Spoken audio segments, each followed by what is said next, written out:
Welcome back. Today we're going to take a look at KBEAR's Robin.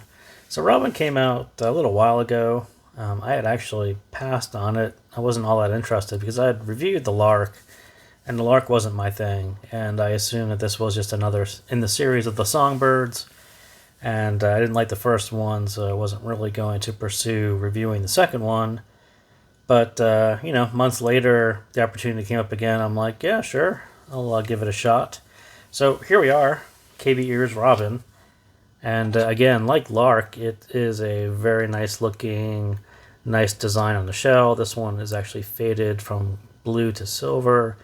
That may or may not come out on video, not really sure. So this is a hybrid. This is a 1DD 4BA hybrid. Not sure we can see everything in there, but we'll see at least 3 of them.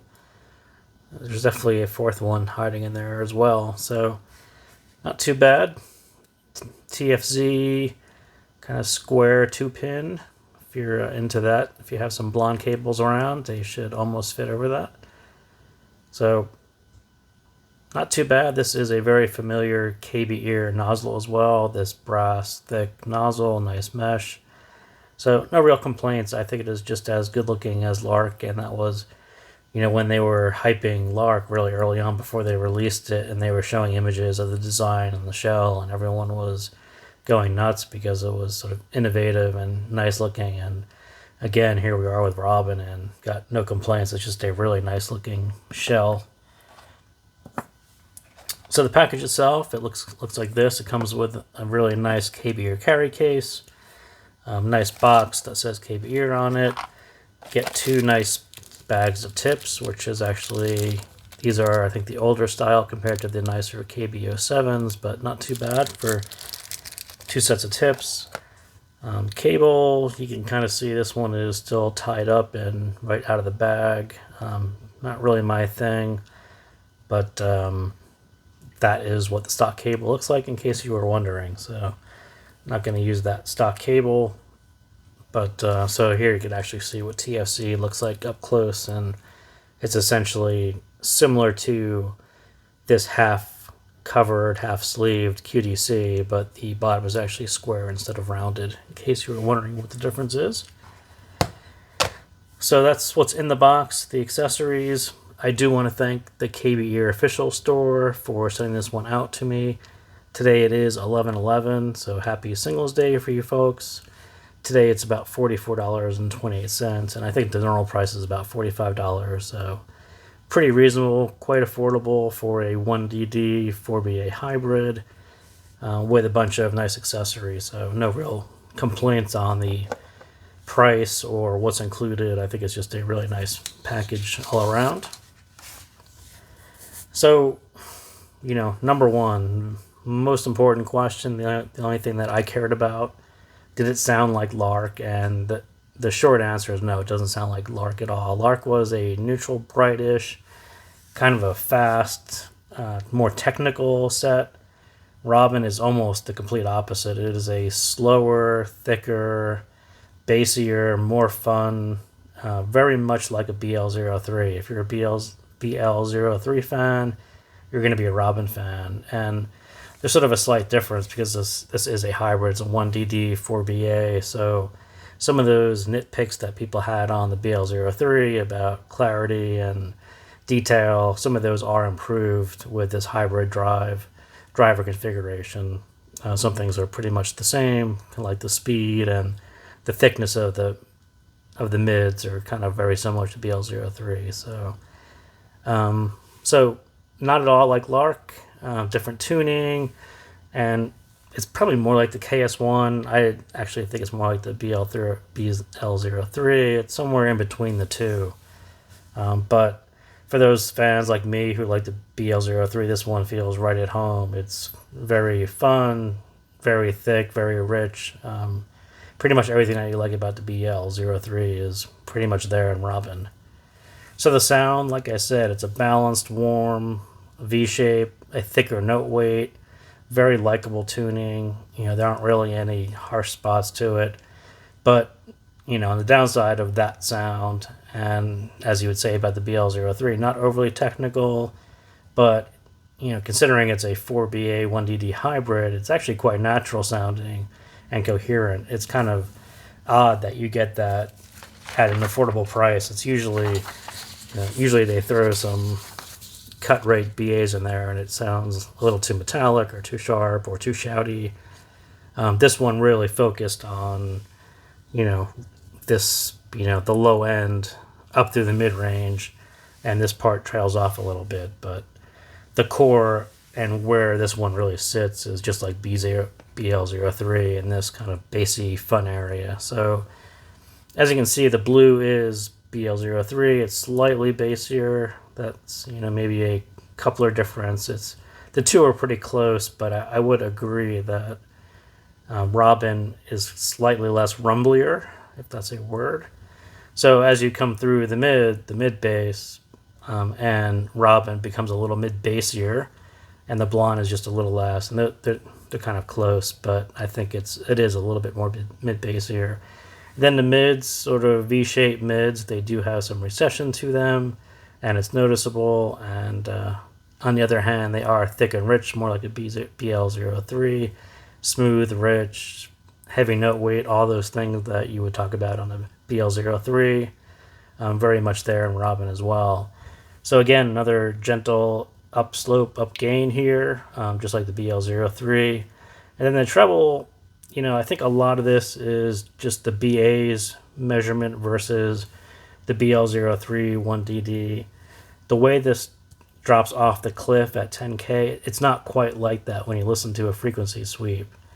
Definitely drops off. It's definitely not a sparkly, bright treble head, detail head kind of set. So there is some of it, but I wouldn't put it in the range of it falls off the cliff and there's just nothing there after 10. There's clearly something there after 10 because you could hear it all the way out into 15 or 16. So yeah, I think it graphs. I think this looks a lot worse than it is when you listen to it, but it is what it is, and that's what the graph looks like. But I do frequency sweep these things just to make sure that either there's something there after 10K or there's not. And this one, it's there. It's just not going to be focused on that area, and it's not a treble headset, heavy upper range set at all. So choose tips wisely to prevent overly warm sound. So again, I think this is a general BL03 thing as well. You get a lot of low-end bass on this one. It becomes overly warm, overly thick. Not my favorite sound for Robin. I definitely chose wider bore tips that cut through some of that bass, kind of toned it down a little bit, keeps the mids a little cleaner. But yeah, and anything that's any kind of tips that are going to be overly warm sound is going to sound a little bit too muddy. That clarity is going to really take a hit there. So recessed V, the vocals definitely have some recession to them. And this one is very sensitive to volume as well. Very lower volume on this one will sound a lot more recessed, and you'll actually get to this binary point where you're clicking up, and you'll go from like a very recessed voice to something that sounds a little bit more forward, or a lot more forward. So if those recessed vocals on Robin are bothering you, I definitely would crank up the volume a bit. It definitely volume scales quite a bit, and yeah, definitely without a whole lot of volume, you end up with this too dark. And going back to that graph on the treble, it's definitely falling off after 10K, but it's still there. But at lower volumes, it's really not there as much as it should be. So volume up brings your mids a little forward, and it gives you a little more treble energy. And so it keeps you from going too dark. But yeah, do pay attention to that treble level and how it rolls off, and do be aware that this won't be a sparkles, twinkles in your ear kind of set, not tons of air because of that level that's falling off. So the bass, not too boomy, especially with the right tips. It's definitely not that boomy, but it definitely favors quantity or fun over quality. It's not tight and fast. It's not like Lark, which had a very tight and fast Bass level, this one is definitely more BL03, a little thicker, a little slower, a little less detailed, a lot more fun. So do pay attention to that. But like I said, the mids are thicker, richer, and that bass kind of perfectly matches up against the mids like that. Definitely could have been a hair less bassy, or a little faster. Not going to argue with that, but for fans of that style sound, it's right there in the pocket. So Justin Bieber's Peaches, that first drum hit right in the beginning, you kind of get the feel for exactly what this set's going to be like. It's kind of a big bass, deep, rich, weighty sound. That's pretty much exactly what you're going to get out of Robin. And then you hear his voice, and it's got this very natural, smooth richness to it, textured, all these things that remind you of the Blonde and these thicker note weight sets. Pretty much all there for Robin. So just, when I hit that song, I'm like, oh, I knew exactly what Robin was going to sound like on most songs just from hearing that song early on. So right in the beginning, you get that fun bassy, that little slower decay, and it does affect the clarity of the mids. There's no denying that the mids are a bit recessed, a lot of bass there. They're not super clean as some other sets were going to be. It's just bassy fun is what I would call this one.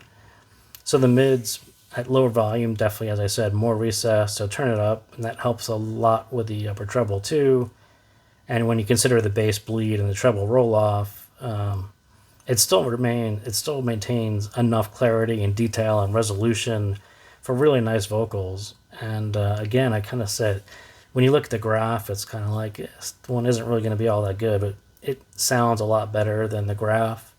And I very much enjoyed the Robin, but I sort of realized that people are going to look at it and say, yeah, I'm going to pass on this one. But it is definitely bassy fun, and especially for the Blonde fans, I highly recommend it. And as far as coherency, it's a really strange, very natural sound for a $45 set, where you're really expecting KZ kind of blown out, a little metallic hybrid upper range, and you don't get that here. You could kind of tell that, I would almost guarantee that this roll off really keeps the treble in line, a more natural sound through the mid range. There's nothing popping out. There's no shoutiness. There's no weirdness with the BAs. And I think just by keeping that level down, I think you end up with this very nice, coherent, rich notes, especially in the lower mid. So, yeah, I think that's the trade-off on this one, was you give up some treble energy, but it maintains a very coherent, natural, fun sound through the mids. So like I said, the treble graph looks bad, sounds a lot better than it looks. Generally more natural, a more natural sound than pushing more detail. And it really satisfies people who are looking for a hybrid, coherent sound, but not necessarily your super detail seekers who are who want to hear, every shift of your feet and every tap on a key. It's not that kind of set. It's more of a laid back, fun, slower set. So more than enough for a very fun, energetic upper end, and definitely not fatiguing and very relaxed, just like the bass. There's some air and shine to it, despite what the graph looks like, but more would be welcome against that heavy, thicker bass and mids.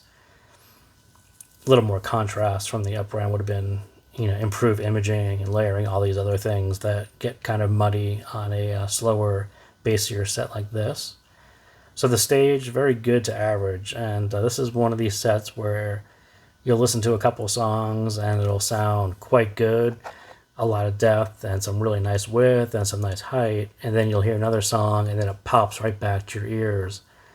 And it just happened enough that I would say it ranged between those two. There's some of it sounds really good, and some of it really stuck to my ears, which became annoying on some tracks, because you sort of lose the illusion of stage when things really pop right at your ears. So you'll have vocals and a stage there, and all of a sudden the illusion is broken because you get the sound right at your ear. So not super good. It's kind of average. It never really feels boxed in, and instruments do tend to stick to your ears, but considering the bass level and the clarity level, the imaging is actually better than I thought it was going to be.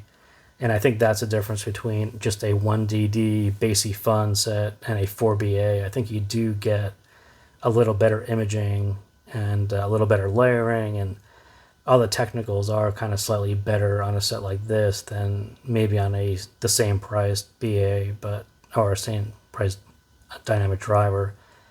But yeah, it's a trade-off between this thicker, rich sound and providing enough technicals, and it definitely leans towards bassier fun than technical. So do take that into consideration if you're considering Robin. So again, thank you guys for tuning in, and I will see you next time.